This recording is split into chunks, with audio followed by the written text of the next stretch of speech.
Hi everyone. Today I want to talk about mental calmness and something that has a huge negative impact on it. I see many people today who need a break. There are things we can't control. We still have a pandemic that we need to take precautions against. There are pressures at work, we all have them. But one thing that is dragging on many people is the political rancor on social media. I don't know about you, but I can do without it. We've reached a point where there are deep emotions stirred as people have their beliefs challenged. Some are actually making death threats against people for their belief, which is unacceptable and must stop. People gripe about tech companies restricting some posts, but the fact is that they encourage people to argue. Facebook peddles and deepens the divisions between us because people spend more time on their sites.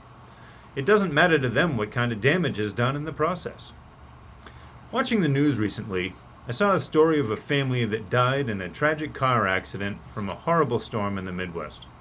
I saw the 70-year-old mother and grandmother died as a result of a house fire. These are tragic stories, but would you feel differently toward them if you knew that they had a Hillary for President bumper sticker on the car, or a Trump 2020 flag hanging on the house? You shouldn't.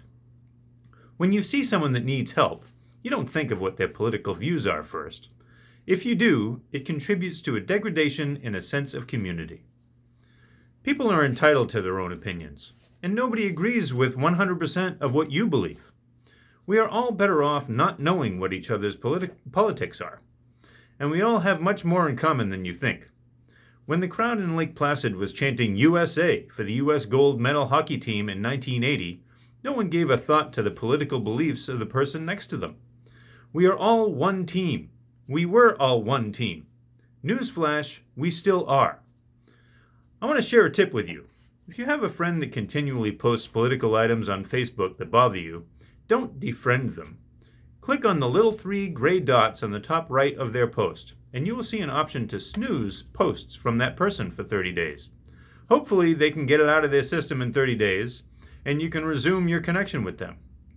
If we all start defriending people who disagree with us, we'd be left with only a handful of friends and ultimately limit our understanding what others are facing and negatively impact our ability for empathy.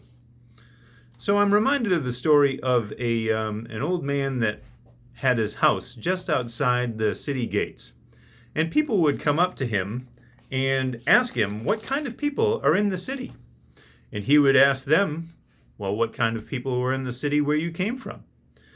And one person said, well, they're bad people, very bad people. The people in my old city, I didn't get along with, and they were rude, and they were bad people.